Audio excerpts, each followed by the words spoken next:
Death bed மாதிரியான சுச்சுவேஷனில் அவருக்கு என்ன ஆகும், திரும்ப வருவாரா, வந்தாலும் அவரால் அவருடைய நினைவு எப்படி இருக்கும், அவர் பேச்சு எப்படி இருக்கும், நடை எப்படி இருக்கும், இல்லை பெட் ரிட்டன் ஆகிடுவாரா, இப்படி எவ்வளவு எவ்வளவு எவ்வளவு கேள்விகள். அதெல்லாம் மீறி அவர் அதுக்கு பிறகு அவரை இப்போ தான் நேரில் பார்க்குறேன்.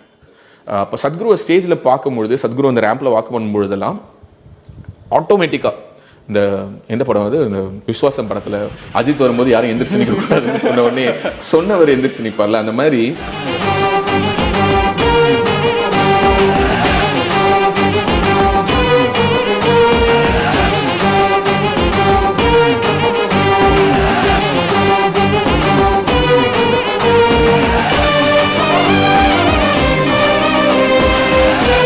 மனசு ஒருமுகப்படுத்தி அந்த கைகளை கூப்பி அவரை கும்பிடும் பொழுது அது கொடுக்குற ஒரு ஃப்ரீனஸ், அது இட் இஸ் கம்ப்ளீட்லி டிஃப்ரெண்ட்.